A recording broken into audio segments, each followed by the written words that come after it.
On behalf of HMH and OZY, we're pleased to bring you a little bit on the future of education. I'm Carlos Watson. So Jack, even though I think I know a little bit, I told you before, I love people's bios. I love hearing about how people came to get involved. And so as you and I talk about the future of education, how did you get into that? Are you the son of teachers? Or are you a former teacher? How did you walk into this world?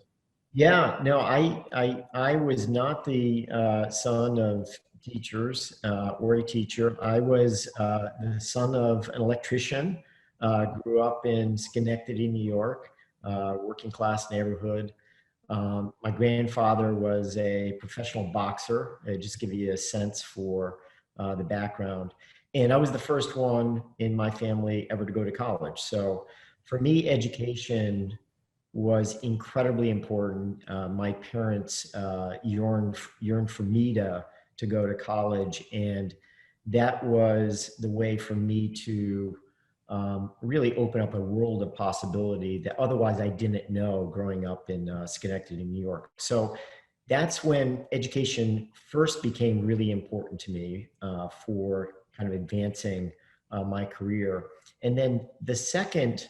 Sorry, let me pause on that for a second. Why did education matter to them? Do you know? Was it something that happened later in life that made it matter to them, or had they always wanted it? Like, why did it matter to them? I think they always saw it as the vehicle through which you could advance yourself socially. And this is a period of time where everybody was looking for their children to do better than themselves. And so my parents were Depression era, parents, not parents, but children. And I grew up in the 60s and 70s. And I think that was a part of the ethos of a working class neighborhood, is that you wanted your kids to go to college. And that was just an incredibly important thing. We didn't know what that meant. I watched Perry Mason. So my father thought I was going to be an attorney.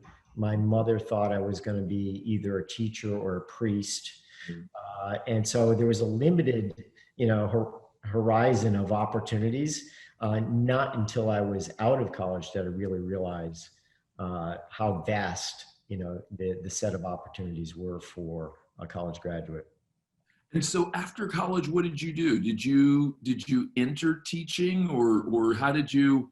I apologize, I interrupted you. How did you wander into this world of education? Yeah, I started out in sales, and then worked for a company that was acquired by Gulf and Western at the time, if you remember the Gulf. Goodness, yeah, sure. And I was 20 something and kind of sucked up into a management vacuum and given a job that I didn't deserve to have, frankly, leading other people.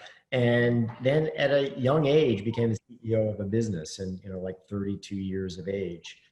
And then a little bit later on, after I had a child who had special needs, I really began to appreciate, again, education. But at this point in time in my life, it was the education provided by a really special teacher, Kathy Noble, in upstate New York. The education she provided my son, who had special needs. And so at that moment in time, I was in software and information services. That was my career. And one of the industries in software and information was education, and software education in particular.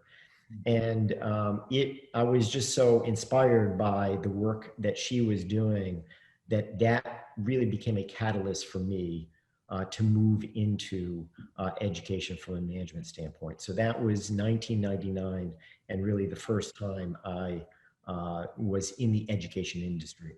So you were someone who had a ton of opportunities. You could have gone to Wall Street. You could have come out to Silicon Valley. You could have, done X, Y, Z.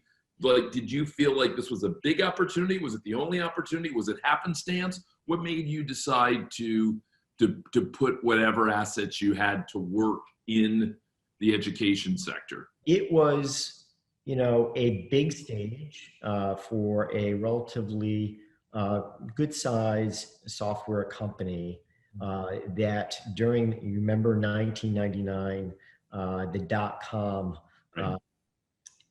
boom and bust. So I started in the boom and then went over to the bust. Two financings and going public and trying to go public and then not going public.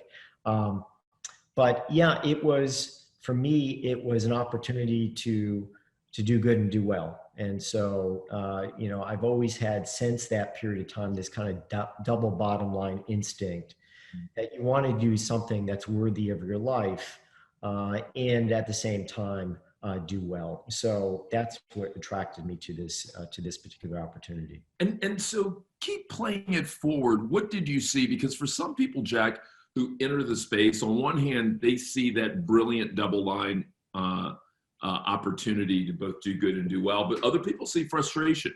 Other people see a big bureaucracy that is entrenched, and while it's got important purpose and often, you know, beautiful results, it can be slow to change, slow to innovation, and maybe not as entrepreneurially friendly as other sectors. Did you find that too? And is it still true today?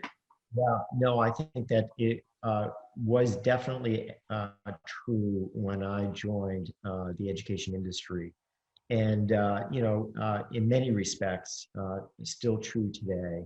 You know, I think for those of us who have been students in K-12 education or parents of students in K-12 education, we have a relatively unnuanced view of K-12 education. And so, to your point, Carlos, once you get into it and you really understand the nuance and the detail and the challenges of K-12 education, you really have to work hard to ensure that you're making progress and that you're creating value and that you understand the challenges before you and you accept those challenges. And so if you're, you know, it's not for the faint of heart. If you're going to be in education and you're going to be a company like HMH, you need to understand the resistance that you face in innovating in the industry. And give me a sense of HMH today. How big is it? What does it do? A lot of people remember names like Houghton, Mifflin, and remember Harcourt, and may faintly know that they came together. But catch people up briefly. What is the company today, and what does it do?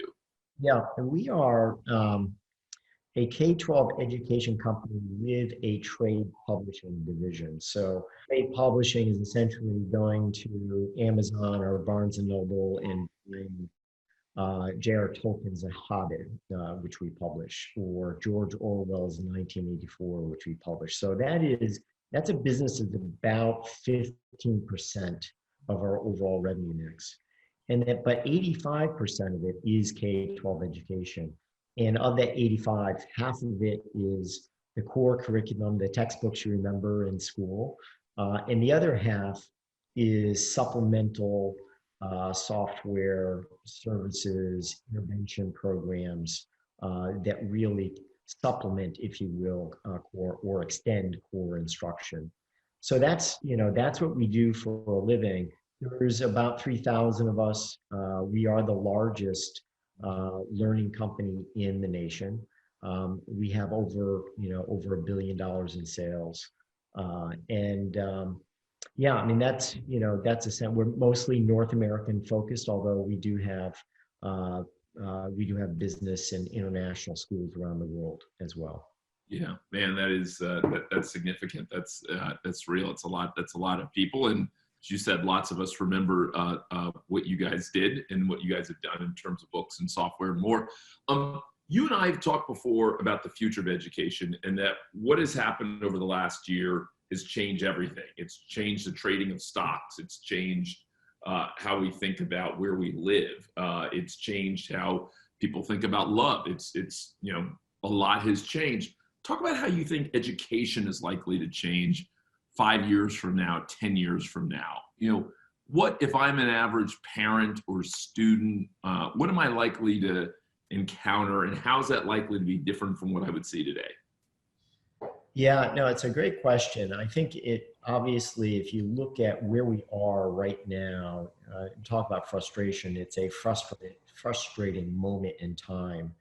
because so much of K-12 education right now is remote learning.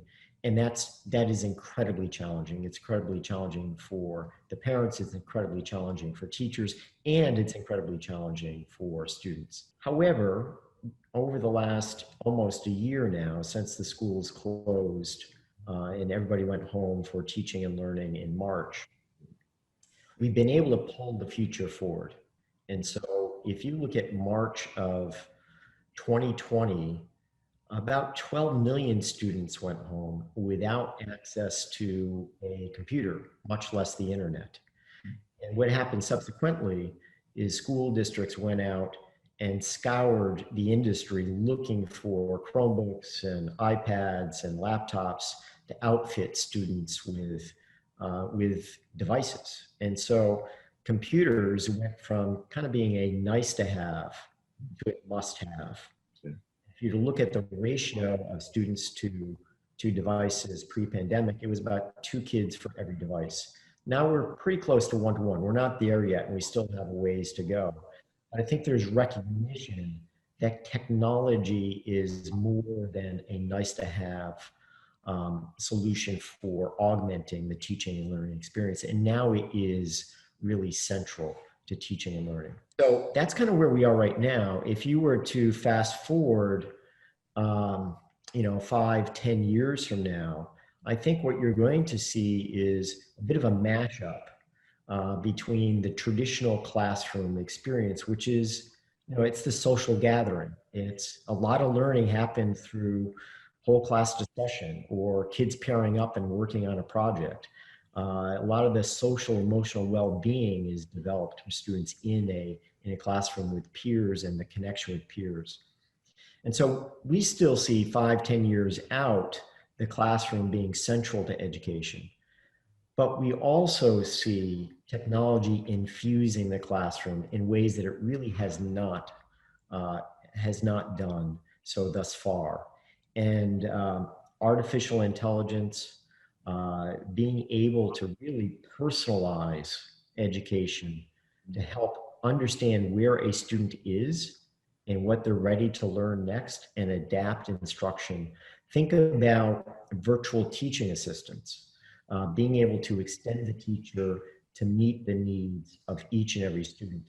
Right now, we're pretty close to 1-to-1 in terms of students to devices, but we're still 1-to-25 in terms of teachers to students. And so how we leverage technology to help the teacher meet the needs of each and every student, that's what we'll be able to see, not that far away, actually, into the future. So let me do a little bit of what I call rapid fire with you, and I want to pose a couple of questions and would love to get your take on it.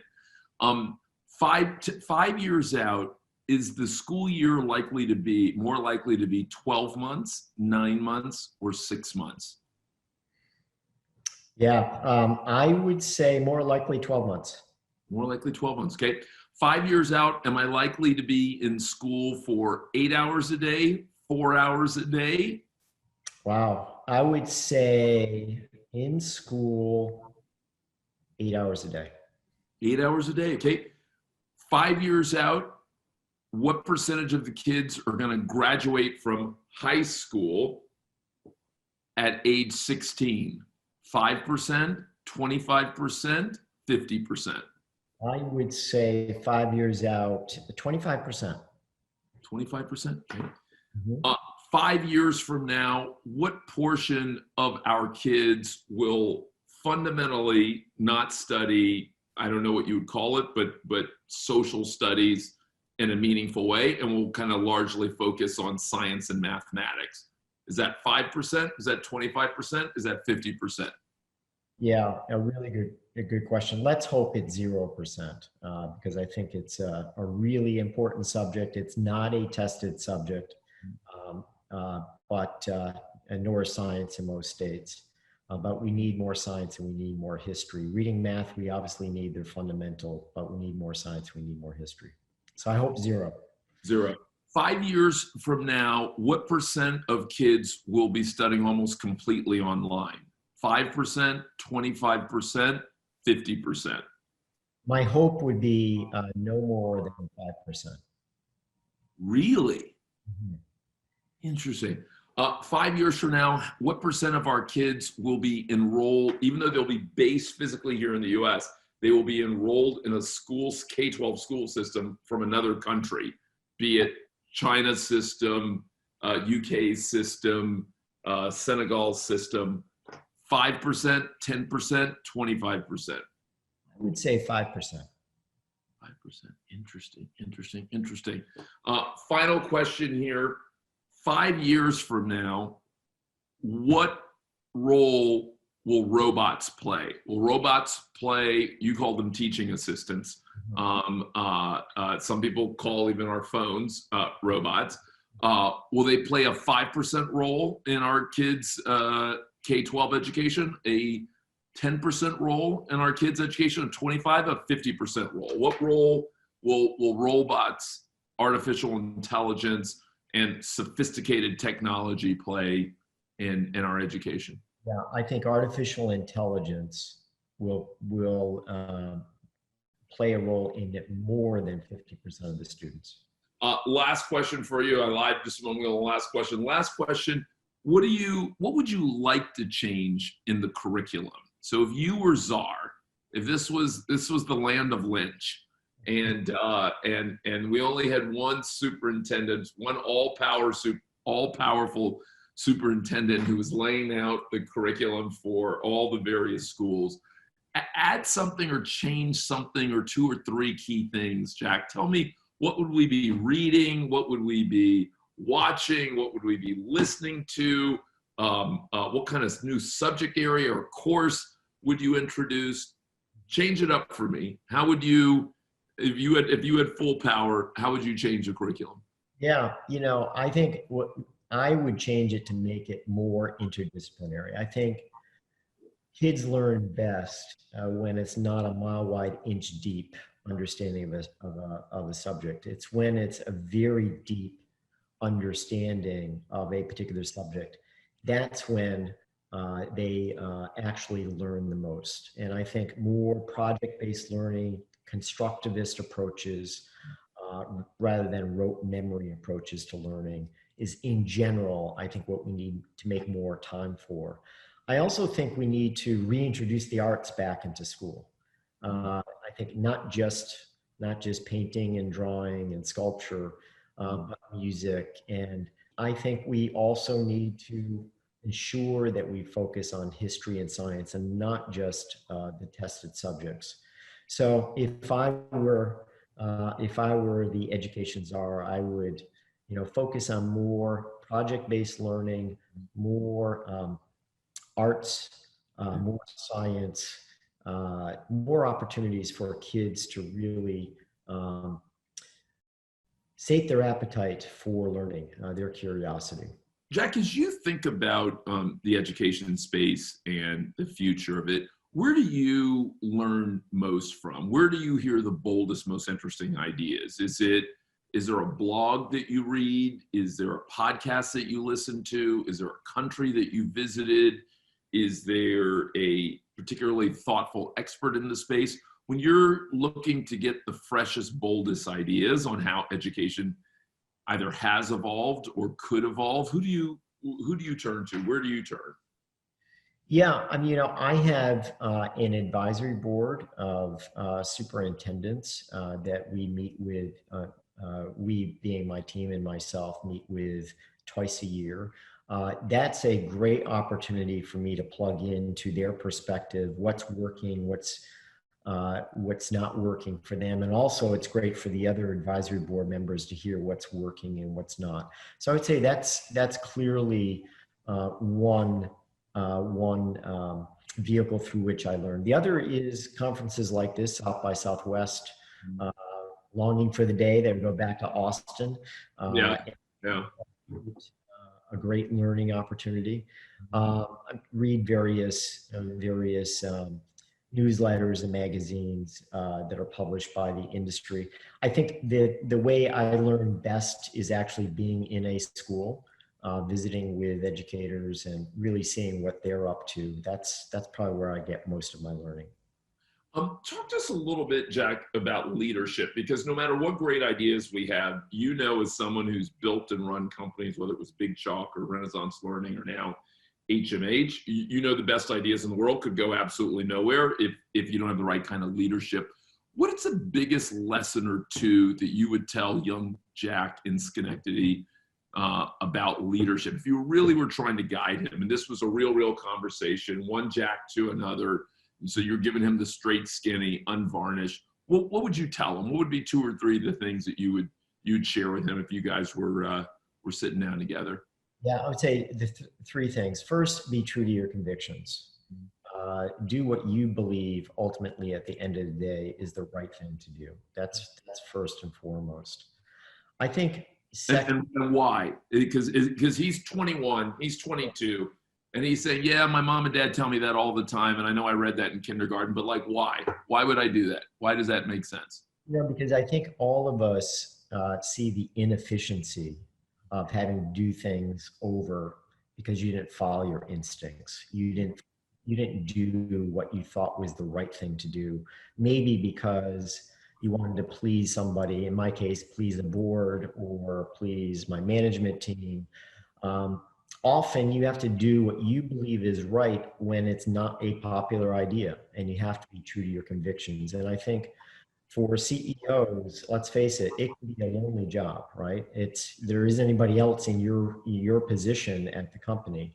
And so ultimately, leadership is about being true to your convictions and doing what you believe is right and providing clear direction to your team and to the entire organization. And when you use fuzzy thinking and you get ambiguous and you do, well, how about a little bit of this and a little bit of that, the direction becomes muddy and everybody becomes unclear. And so being true to your convictions, being really clear, I think, is probably the first thing. The second thing I would say is I'm a big fan of for those folks I work with, I'm a big fan of Greg McKeown's book, Essentialism. I don't believe you can accomplish a whole lot by making a millimeter of progress in a million directions. I really believe in focusing on the essential things that you need to do to move the dial, to really be successful. And that's hard work because it means that strategy is not just about what you do, it's about what you don't do and being really clear about what you're not going to do. So the scope doesn't incrementally increase day by day because you're not conscious of those things you've decided not to do. And then I would say the third thing is intense candor. Larry Bossidy wrote a book, former Allied Signal CEO, called Execution. And he used that term really for the first time. We, when we're managing a business, we're leading a business or leading any organization, the people we work with deserve candid expression of our thoughts and ideas. They don't deserve kind of oblique statements about what it is that we should be doing. They deserve clarity. And so intense candor, I would say, is the third thing. Keep going on this question about lessons and learning for me, and as it applies to implementation. Obviously, the last year has seen one of the most striking conversations around race and inclusion that we've probably seen in a long time. You, as someone in the education space, were probably already having more of those conversations than someone may have had in tech or may have had in other spaces. But what, if anything, have you learned, Jack? Maybe learned good, maybe learned bad, maybe learned just this is interesting. But what is this moment in and around Black Lives Matter, inclusion, social justice? What have you taken away that's intrigued you or that you found valuable over the last year and a half? Yeah, I would say 3 things. One is representation matters. It's not a nice to have, it's essential. And we need to hold ourselves accountable for diversity. That's, I would say, first and foremost. Secondly, as a learning company, culturally responsive content is incredibly important. Kids in any educational setting need to be able to see themselves in the stories they read.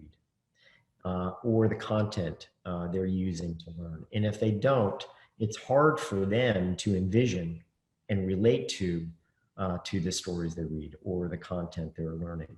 And so I would say the second thing that the crisis really underscored for us is how important culturally responsive content is. And then the third thing it really underscored is equity. I mentioned 12 million kids earlier went home, no computers, no access to their teachers. Just think about how isolating that experience is. We still have educational systems where the quality of the education received is based on the zip code in which you were born.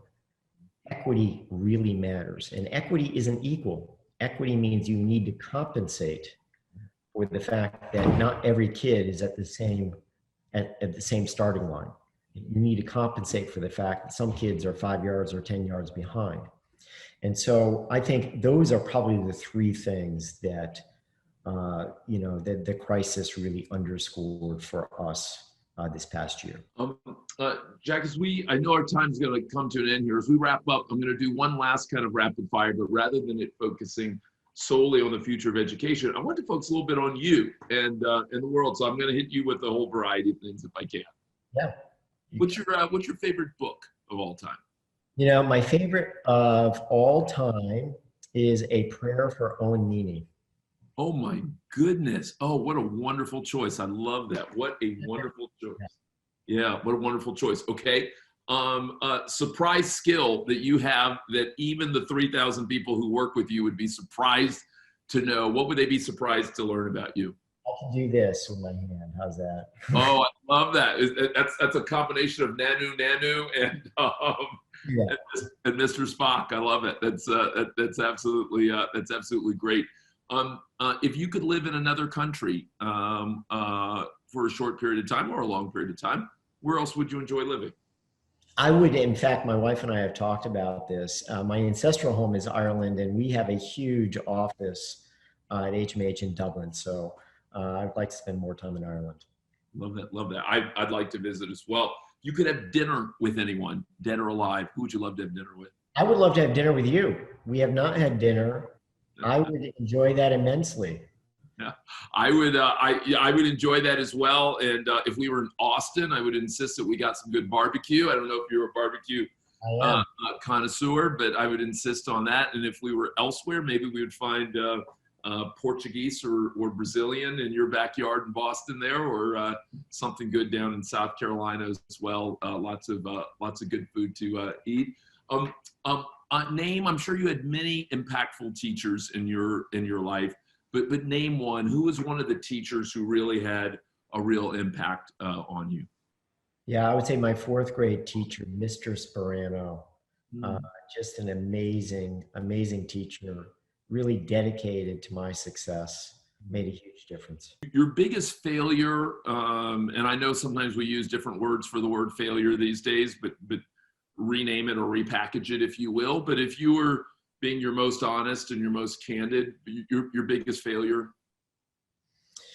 Yeah, it's tough. I mean, I have so many to choose from. So, hey, I would have to say, we talked earlier about that .com moment.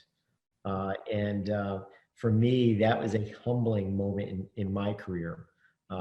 At one point in time, BigChalk.com was valued at $2 billion with sales of 40 million. And my fortunes changed pretty rapidly after the stock market crashed. And then I had to raise a Series B to kind of keep the company going. I would have to say that was probably the greatest career disappointment that I had. Yeah. And then talk to me about in that moment, because we all have those difficult moments that don't go the way that we want to. And you and I both know, Jack, that sometimes you either don't have enough experience or the moment is overwhelming and you're not your best self in those tough moments. What did you learn? What advice would you give to other people who are going to be watching you about dealing with those gnarly moments, with those unpleasant moments? And I don't mean kind of Pollyanna advice, but I mean like the advice you wish you had, when you were in that moment and when things were going south for you. Yeah, I guess, the advice I wish I had was, hey, listen, you need failure. Failure is important. Uh, in our company, we talk about failing fast. It's important to fail and to learn. And I think at that moment in time, I probably didn't appreciate what a great learning opportunity that particular failure was. And Jack, finish us up. You had the rare special honor in life of getting to become a parent. Not everyone gets to do that, and you had even a greater honor in that you had a chance to work with a child who had special needs, which not everyone does. What did you learn from that you didn't know before then, and that might be helpful to someone else who's watching this, who maybe is just beginning the journey, who may be trying to sort it through and figure it out? What did you learn in the process of getting to become a parent to a special child, and indeed a special child with special needs? There is a great essay, and I'm going to botch the name of it, but I think it's called "Welcome to Amsterdam," and it's about a parent who is planning their trip to Italy, and they're packing their suitcases, and they get the travel itinerary nailed down, and all the restaurants they're going to go to, and they get on the plane, and then they land in Amsterdam, and they realize that after they go out into Holland, that Holland is a beautiful country, and there's a lot to do in the Netherlands. I actually spent a good bit of my career in the Netherlands. And yeah, you're not going to play catch with your son, and you're not going to go to the sporting events, and you're not going to do all the things that you as a parent plan to do, but it is still a beautiful experience as a parent, and it's still a wonderful child who has differences and challenges, but it's a beautiful experience nevertheless. Love that. Well, Jack Lynch, thank you for joining me and for joining South by Southwest and talking a little bit about the future of education. And it excites me to know that there are people who are playing a big role in the future of education who have been impacted themselves in so many important ways, that have global experience, that have had a chance to parent, that have themselves seen growth intergenerationally from their parents to them, and all of that. And so I hope you continue to bring all that goodness to the next decade and to the continued evolution of our education system. Great. Thank you, Carlos. Really appreciate it. Yeah, my pleasure. Good to have you.